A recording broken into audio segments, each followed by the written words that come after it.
اللي بده يشرب قهوه يدور على كاسات الورق. هي جاي جيبي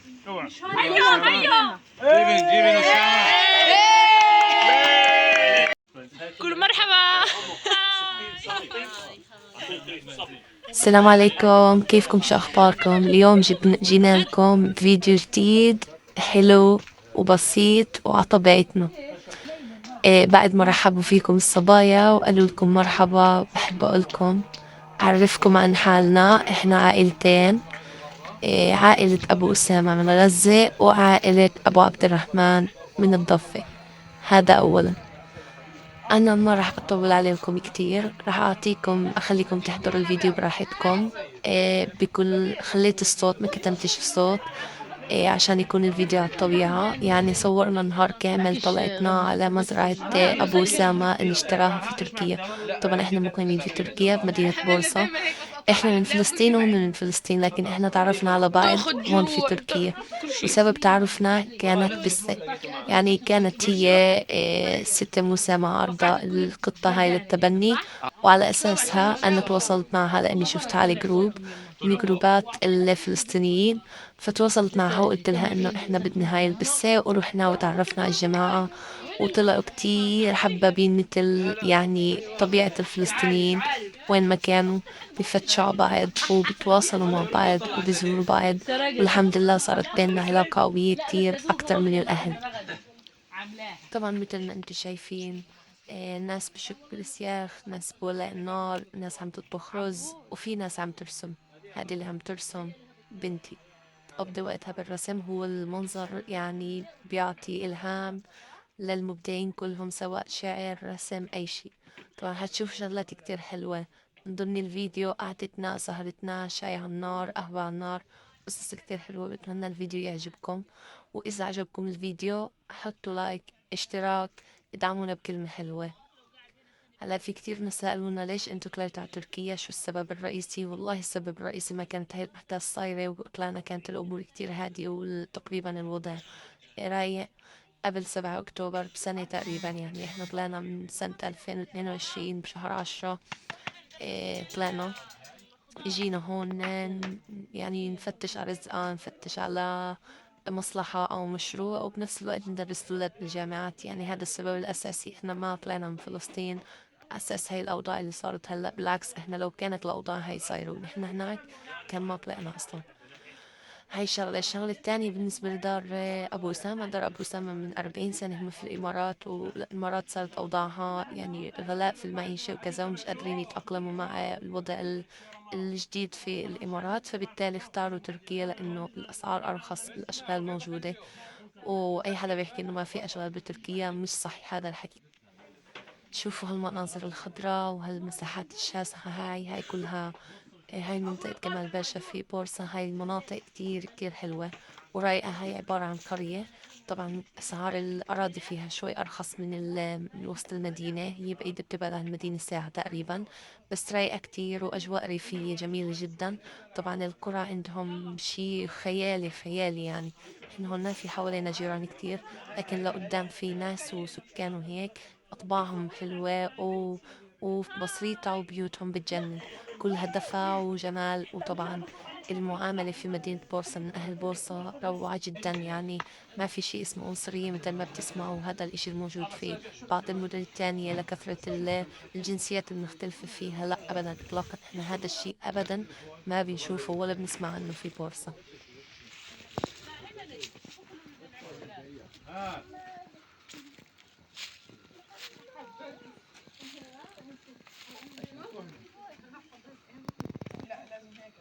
عم العبد بتوثق، أكثر إيش بتوثق؟ هات المنقطة. كيف تمسك البوط يا زلمة؟ قالت الرز بجنن. بسرعة لبسوا البوط. قال لبسون البوت، زعلي علي. ابو نص لسان هذا. خليش اعدي هلا. وين يلا تعال يلا بدفع دقيقة بس معلش هاي تدفع. نعم 65 هاي استنى ما دقيقة. اسمع عاد لو كسرت الشجرتين هذول بدك تخبط مكتوب اي اول واحدة. هي ما هي حبيبي. هات صينية الخضرة هاي. 3 2 لا مش مستوي ما تجيبهاش. لا لا لسه ولا هاي لسه كمان. خدعتني هاي. مش ظابطه ده الغاز ده الغاز هات الغاز وين الغاز؟ هات نحط على الغاز يا هات الغازين يا ماما. خليه يخبط عود هات خلاص لي خليها محلها ما تلعبش فيها خدت معك ولا اعطيني ولا بيطلع طبات ترى. الله يا الله الافكار. افكار ماما وهاي خالته ام اسامه. تعالوا كيف طعم ملح ما ملح انا دوك خالته ام اسامه. تعالوا اعطيني المصاري من عندك يا ادم. مين اكل ما هات لي اياها. ما تقدم. شكرا للي عملها.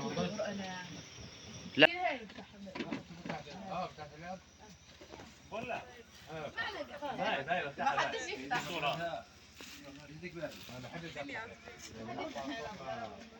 طلع صوتها لا هي مرفوعه هيك مش مرفوعه لا حديد ابوي بقى يجي خليك خليك بدل فتح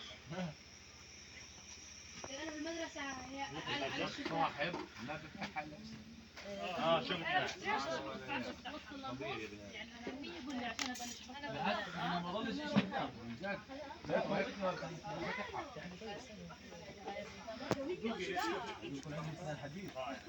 زي الحديد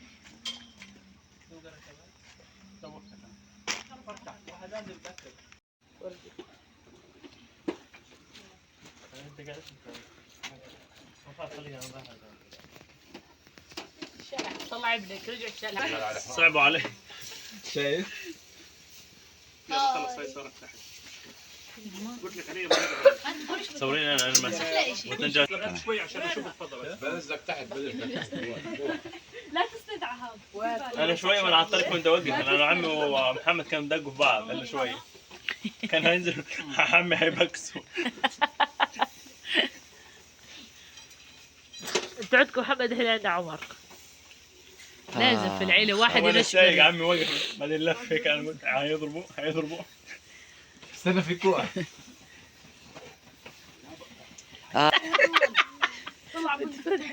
عارف المره اللي بعدها لو لطشتني برجلك محمد هيقعدك على القانون في كاميرات بشتكي عليكم. باخذ منكم فدية كمان. هي اذكى خبزه هي بابا ليش قلت لك هاي ليلي صح ولا لا؟ هذيك راحت هذيك تحت الدجاج راحة؟ اسامه هيا هاي ليلي ألف ولا 500 ولا باء ليش كنا واقفين هنا؟ اي تليفونات ما تردوش عليه. استنوا صحيح بستنى يا حرام في منيح بركه كله يوقف طابور فيهم. كله يوقف طابور الحين هدول فيهم بركه عشان ابلش لا افصلهم. ترى كله لانه الدجاج لما يظل عمر بدك رز؟ وانا كمان بدي رز. بدك كثير رز. انا بدي اقعد يا عبد الرحمن. اسمعي يا ماما لا ما تصحيش تفضل تعالوا يلا يا اولاد يلا. يا محمد حط الطابوت شيش وين هيك شيش حط تحت. الطابوت رحكل يلا. خليهم كلهم ياكلوا اليوم تعالوا يا اولاد. اكتب لي هناك عشان ما هوش خلينا هاي نطلع بابا انت قلتي له رز. يلا عمر ادم. ايه لا لا اشرب وين صحني؟ هي حطي معالق انت. هي معلقة بلاش كم معلقة رطبة امسكوا عدل امسكوا عدل ارش لك رشة طحينية انا بحكي تخلي فيه لسعة عشان لما اوكي فكرت فيه لسعة. لا والله ما شاء الله هاي رشة بتصير الجمعة حبيبتي يلا يا اغث حبيبتي ام عبد الرحمن. حط ام عبد الرحمن يلا بدي احط لك يا قلبي يلا. بدي خبز في خبز ترى هاي في خبز. يلا نخلي لزلام شوية رز. يلا قرب خدي. وبعدين تحب الجناحين يا ام عبد الرحمن؟ خدي هذا صحن ثاني. مش هاي مش هاي قولي لي ايش بدك. هاي هاي اه اللي بده عصير الله يلعن اساسك. اقعد هنا. انا اللي كبيتها. انا اقعد على الطاوله وعلى الكرسي. انا حكيت والله ما حد يفتح هلا بس اي شيء. هيو مين بده يشتغل؟ تعالي حبيبتي، انت ايش اخذتي؟ ما اخذتيش شيء؟ تعالي يا حبيبتي. يلا يلا خذي يمه استني في شيش، استني ما اخذتش شيش البنت. ربع وامي. خذي يا حبيبتي. والله حينكبوا هدول الارض مايله. استني ما ادري اجيب هيك شيش. انا ما بدي يا حبيبي. طب هات. لا خلص.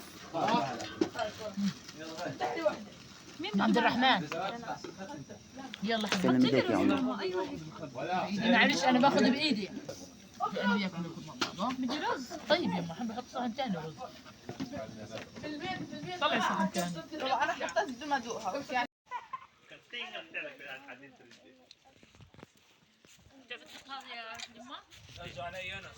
لا والله انا وقفت خلاص.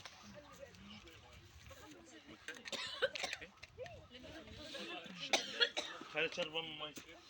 شربة من اللي عندك.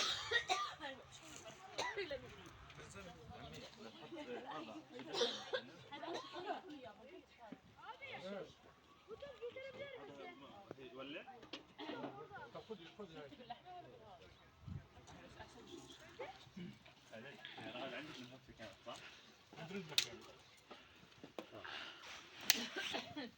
استنى بس عشان ما خلي بس شوي. خلته اقوم لانه هيطلع سكن عليه. براحتك عادي.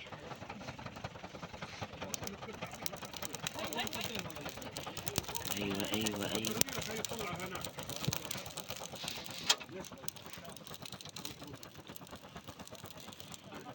ولا لحالها بس هم سكن.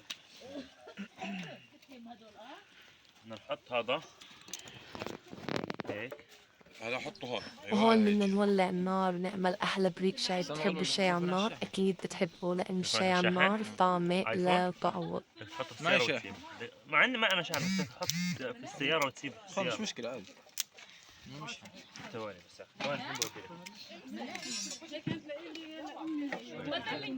هيك حط. بس بده نار هذا لأنه البراد مليان. ابعد هلا ابعد هاي. ابعد وخلي يزيح هاي كمان.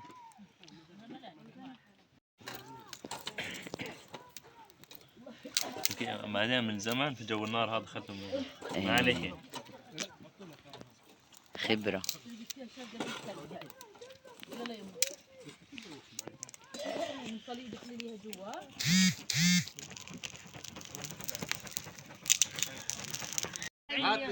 رغم أن درجة الحرارة 4 تحت الصفر وفي برد يعني، بس الشمس طالعة يعني هذا شوي مساعدنا، والأجواء عن جد رهيبة. الجو كتير حلو رغم أنه في برد، لكن مع النار وبريق الشاي والجامعة الحلوة والناس اللطيفة فعلا كانت طلعة بتسطل. والله ما عمل هيك وفي دلموس. عمي نزل من شوي قدام ركب في السيارة يلعن ابو المصار. واحد امام المصار كان يشتغل الارض هاي كلها. نزلت ركبت مسب على المصار. بحر ما شاء الله. على ابو المصار. حرام تلعن هاي حرام. طبعا حرام تلعن. حرام اللعنة حتى مش بقول لك بتلعن الدنيا، ما تلعن الدنيا. هو الرسول قال الدنيا جيفة القذرة ما لعن. الدنيا والدهر حرام. ايوه ما حدش يلعن اي شيء. اللعن في حد ذاته حرام. لانه اللي بيلعن تخرج تعشوا يلعن ابليس. ولا ابليس حرام اللعنة. لا ابليس. في ناس بتحكي انا دورت عليها بس مش متاكد منها بصراحه. الله حلوه. ربنا لعن اي شيء. ربنا لعن وتجوز على اللعن. بس زي اليهود. اليهود السبعينات تحت المي كان يلحم تحت المي ابوي بالاكسجين، وما شاء الله شغله. يعني انت بدك تحكي لي ام عبد الرحمن كيف تشتغل؟ ابوي هيك الحين عمره 72 سنه وبيشتغل الحين لحاله ما شاء الله عليه. رجع الامارات عندي هو ابوي. فيش شيء عند ابوي داره اللي بخرب فيش بخرب ما ملوش تصليح طبعا. ما شيء بخرب ملوش تصليح. مش عارف يعني وين السؤال؟ قصص رعب. قصص رعب انا بخاف من قصص رعب. انا بخاف عملت لنا هو كله بصير برد. ايش هاي نار هاي لهان ليش خفت؟ طيب خلي على الارض يا راجل. السجادات هذا راح المسجد قال لي مسكر قال جت منه. لا رحت على المسجد لقيته مسكر كنت رايح زي الهاي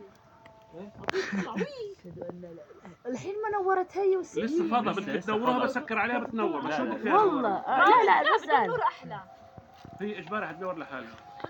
بعدين هذول جنبهم هاي لما تمر من جنبها بتنور لحالها. خالد اشرب كلمتين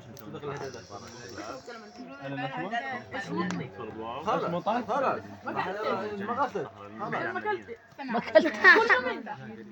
ما كلتش ولا شمطنا نروح مشوار انا وعمي. لا ما حبيت خلص يا خلص ولعت خلص. وما بتكلى السهرة إلا مع فنجان القهوة اللي على النار. طبعا هون تجمعنا كلنا لأنه الكل كان بردان بهذا الوقت والجو كان درجة الحرارة أكتر يعني أقل من ما قلت لكم. وتجمعنا كلنا حول النار، اللي عنده قصة، اللي عنده أغنية، اللي عنده بيت شعر، اللي عنده حديث، يعني كل واحد حسب شو ميوله بيحكي. وبدنا نقضي الوقت يعني كيف ما كان بده يمشي الوقت. الأجواء كانت حلوة ومع القهوة زادت حلا. يا زلمة اصبر. يابا نرفعها ابو اسامه. نعم نرفعها على حجرين. لو رفعتها بتصيرش بتجيكوش الحمص. شو الحراره وين الكانون يا وسيم؟ اعطيني الملقط. والله سويت فيه كثير محمد ابو اسامه لو ربع برميل وفتح من هون يشرح كان الكل حمود اكل لحم. كان الكل واصل حمد اكل لحم. القم شو معك حدا بمنعه لا قصدي ابو سيد ايش بقول؟ بوس لك يا زلمه كلها 3 كيلو الله يسعدك يا رب. شو الله يسعدك تعال تعال. وين خدتها؟ سكر علي الكرسي طب قوم. لا خليك قاعد. بسرعه حرك قوم بكره. بسرعه يلا نضل اصابع جنب صبعنا ما ضلش اصابعنا فاهم. اصبع قوم من اوقف هناك. طيب وقف ورا ابوك عشان اوعى يا بلا مش شايف. خذني انه يا شيخ. اوعى بس اكلتوا الكلمنتينه كلها؟ كلها ما شاء الله. لا بديش. لا انا مدت علي ما بدي. 3 كيلو ما بدي انا استغربت انه الكميه يعني بطلع وهي بتقول لي فوق بطلع ما شاء الله كيلو صار خلصان. بقول لك محمد ما كلش. محمد لحاله شغل كيلو. محمد لا لما يقول لك كسر بسده على طول. انا على طول بسده. خلص يا تكبري هلكتوا اهلي قولوا هاي لخالته ثم القط من هان سمرة صبتها النار حتدخن. رجالك وصلها الوصي. مين اللي بنشد هذا شعارات يا خالد متأثر كثير بالتوك توك هذا الواد.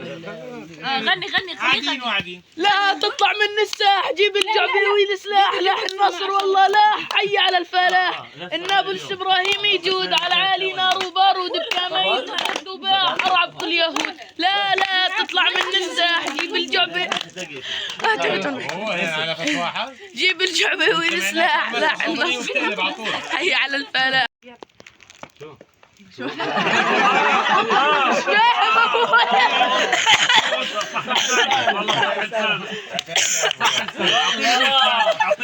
زيح هذا مدفوت. اعطوه بيت شعبي. يابا بعدها دندنة قصيدة يابا طويلة دندنة وين كاسات الورق يا بنات؟ ركزوا بالكلمات ركزوا بالكلمات. زي ادم لا بدي افوت هذه عشان وين بدك تروح؟ بده يقعد على الطاوله ولا بده يقعد على الطاوله. ليش عم تسوي فيها؟ شو دخلني؟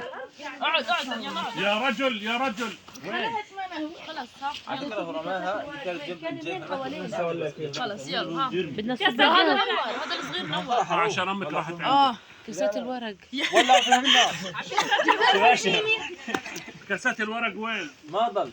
لا لا تهويش تهويش بعرض البساس. انا هو لا برضه تهويش يعني لياقه. اللي بده يشرب قهوه يدور على كاسات الورق. هي جاي اوعى جيبي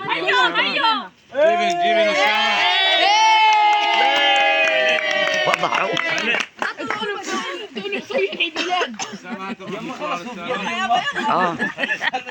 اللي بيقوم اسمع اللي بتحرك من مكانه بروح مكانه. ها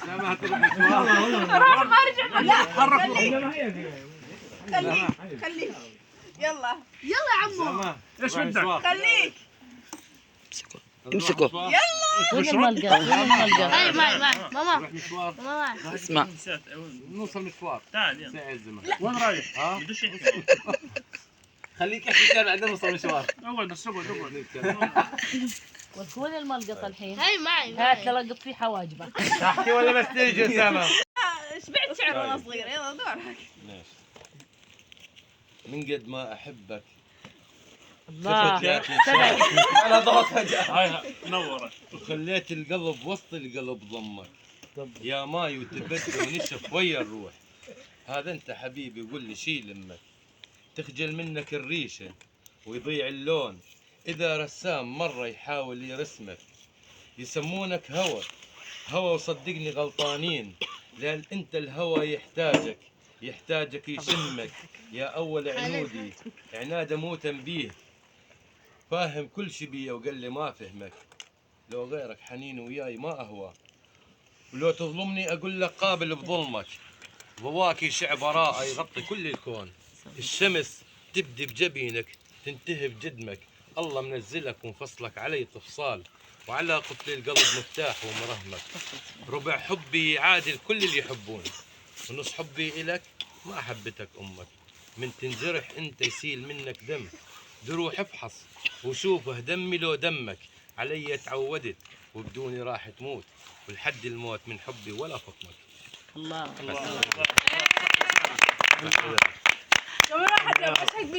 ولا كل قهوه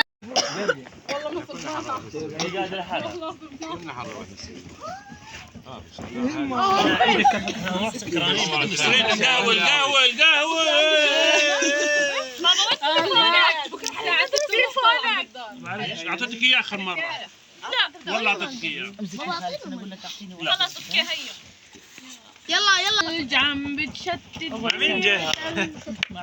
جمعك انت يا حبيبي ما انت اللي جبته. معي انا صحيح. يلا يا باشا كبير شفت انا بتاكد بس. أشهق بيك خليها تصور. هذه الحادثة نايف خليها تصور. أشهق بيك وأخاف أشهق وأخاف من النفس تزهق. فاهمين علي؟ يلا يلا في شوط وأخاف من النفس تزهق. يا كاغد لا تسالمني الكاغد اللي هو يا كاغد لا تسالمني بس تلزم ايدي عرق وتتطبق وحيرا بيك شي فلك يا المطبق وتتشقق. ومنو اللي بيحالي يخيط كاغد مشقق؟ منين تريد لزمك؟ منين تريد لزمك وانت تتمزق؟ قلت لك زاكل ومطبق.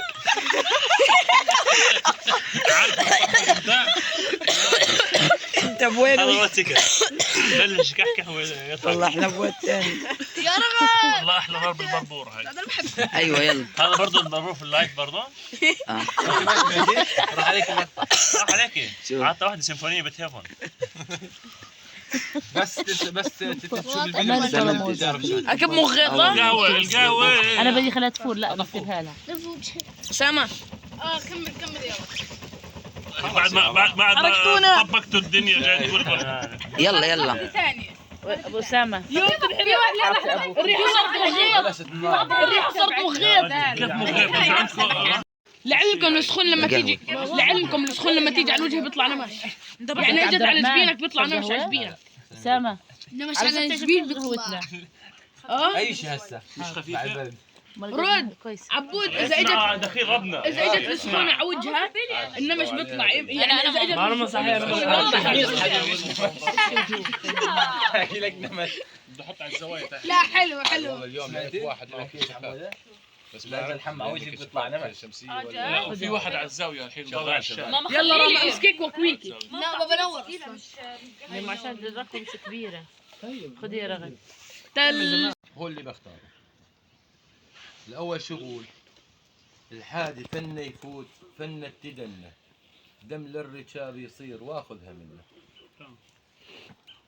الحادي فن يفوت فن التدنى دم للركاب يصير واخذها منه. دم للركاب يصير دم للركاب يصير منها ودي كفيت. متعجب بهاي لعن ابوك.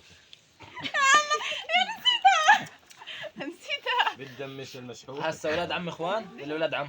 لا اولاد عم. لا ما عشان نعمل. اولاد عم كلنا اولاد عم. مش اخوان. طيب. الحادي فن يفوت فن التدنى دم للركاب يصير واخذها منه. دم للركاب يصير متعجب بهاي. بالدم مش المشحوف متعني الهواي. الثالث بقول بالدم مش المشحوف منها وتكفيت وقت انا اكسر التابوت واكل لحميت. تاكل لحميت وبليلك تنام. لك انا عزلت اللحمات واقرب العظام.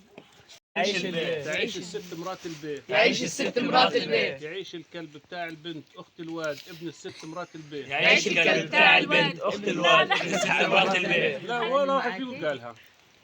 انا ورا عند الولد. يعيش الكلب بتاع البنت اخت الواد ابن الست مرات البيت. الله خلوني. تعيش القطه صاحبة الكلب بتاع البنت اخت الواد ابن الست مرات البيت. تعيش القطه صاحبة لا